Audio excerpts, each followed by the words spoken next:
Hello everyone, welcome back to Chemistry CC for you. So today we are going to discuss a few shortcuts in inorganic chemistry. So I have already done detailed video of these shortcuts and I'll put the links for all the inorganic chemistry shortcuts and important lectures both in the description box, and you can also see it in the top right top of the screen. Okay, top right side of your screen, that can also be visible. And secondly, these shortcuts that I'm going to discuss today, it is going to be really important for your examination, because sure questions from this part is expected in all the examination. So come on, let's begin. So the first shortcut is for the spin-only formula. So we are all aware about the spin-only formula. What is spin-only formula? It is the formula to find the magnetic moment of the transition series. For the d block elements, we can find the magnetic moment using this formula. So the spin-only formula is mu is equal to root of n into n plus 2. And we know what n is. N is the number of unpaired electrons. So if we have n number of unpaired electrons, then we can say that the magnetic moment of that particular transition series element is root of n into n plus 2. And why is this relevant? Because if we have n equal to 0, then it will be diamagnetic, and if n is not equal to 0, then it would be paramagnetic. So that is very important. If you have no unpaired electrons, it will be called a diamagnetic substance, and if it is not equal to 0, it will be equal to paramagnetic. So if there are some unpaired electrons, then it is paramagnetic. So this formula is very simple. Like, you just need to write the number of electrons, and you just need to find the number of unpaired electrons and then try to calculate the magnetic moment. But the difficulty that you would face is to find the root at the difficult times. So in better than calculating using this formula, I'll give you a shortcut here. It is, if n equal to 1, then your magnetic moment would be approximately equal to 2.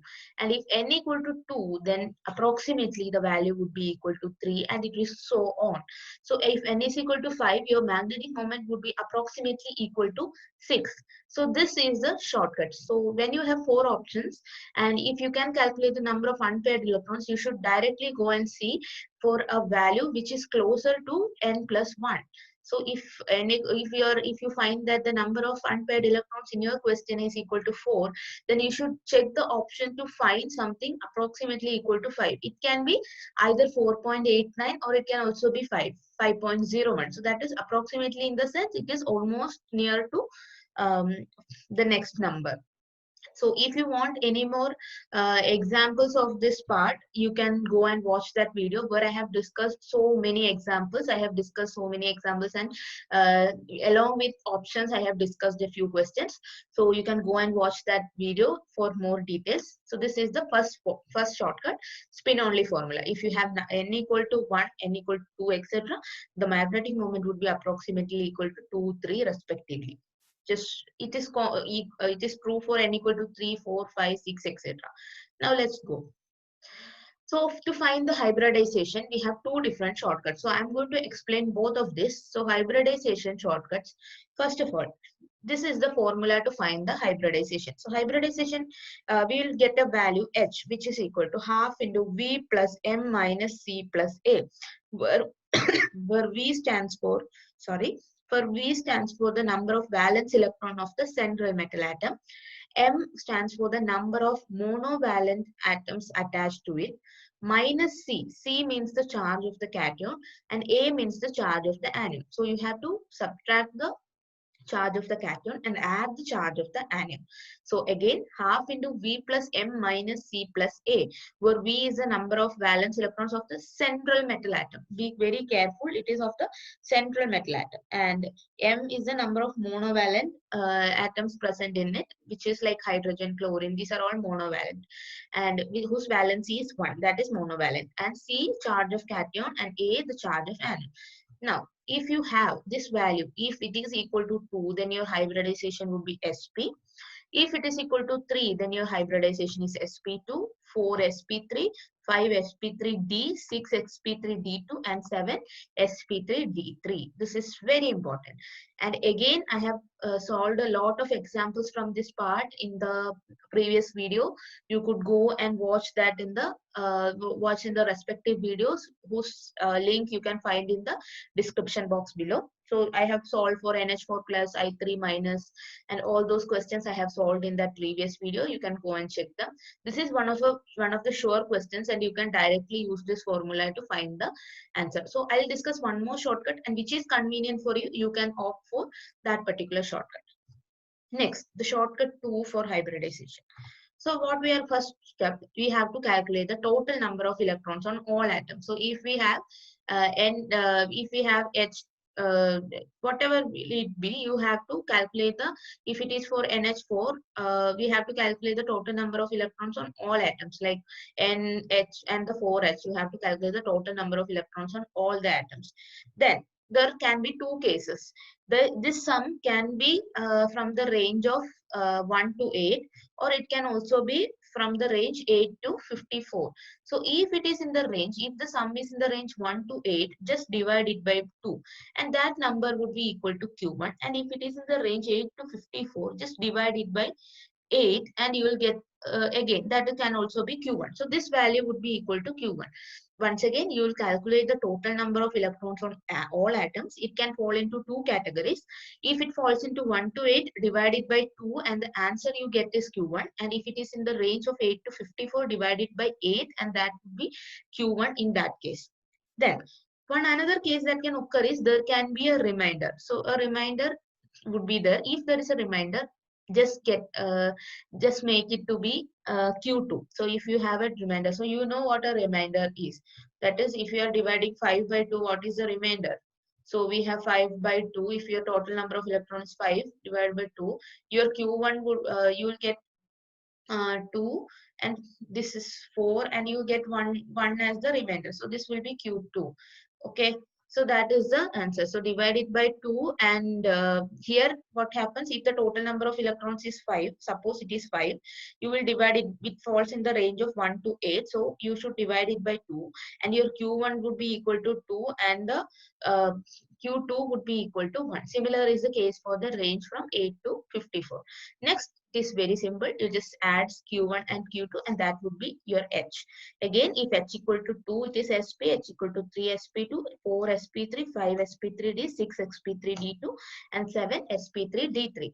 So the thing is, the corresponding H value and the corresponding hybridization remains the same, but the way you find this H value differs in both the cases. In the first case, you will find H as half into V plus M minus C plus A, but here you will be calculating total number of electrons on all atoms. Then you will be just dividing it by 2 if it is in 1 to 8, and divide by 8 if it is in 8 to 54. Then you will get, if you get a remainder, just add the remainder and the quotient, you will get H value. So again, I have done some examples of this method also. Go and watch it from your description box below. It can help you in the examination. So why these shortcuts? It is because these questions are sure questions, and if you know the shortcut, you need not spend so much time looking at the question. You can directly apply these shortcut formulas and just come at the answer. So next, shapes of molecules. This is a very interesting and important set of shortcut, and this is one of my personal favorite also, because this question is a sure question in your examination. There would be a question asking the shape or hybridization of any one of the molecule.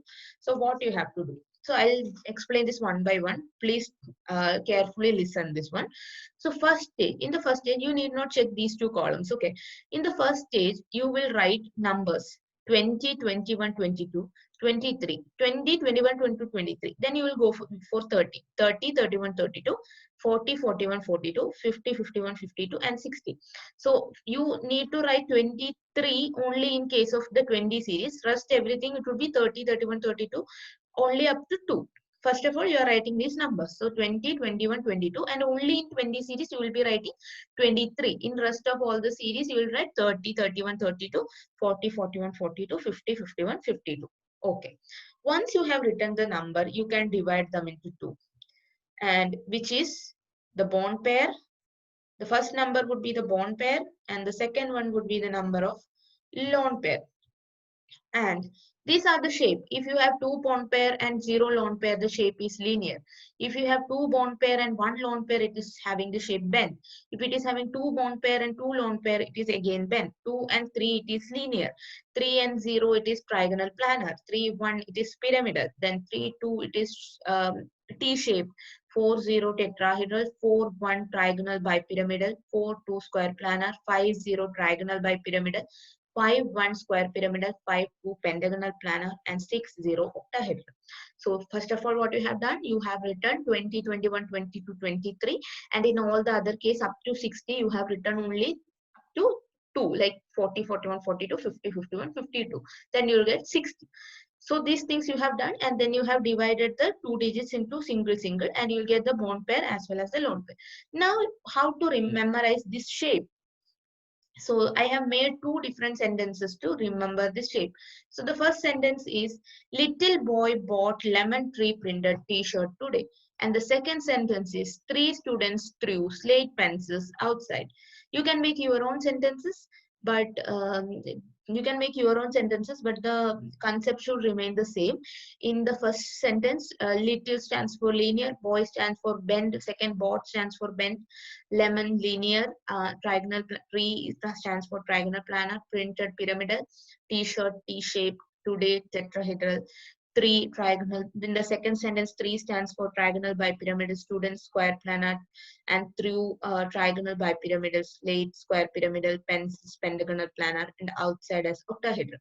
So what is the trick here? First, you will learn this sentence, and if you know how to memorize these numbers, you can directly find, if you have the number of bond pair and the lone pair, you can directly get the shape. So how to memorize the shape?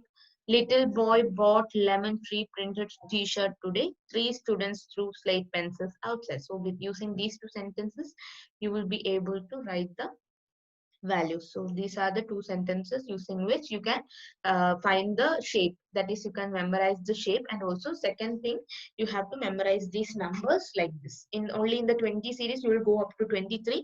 The rest you will go to 30 up to 2. That is 30, 31, 32. And if you write this in the order, there you go. You will not forget the shape.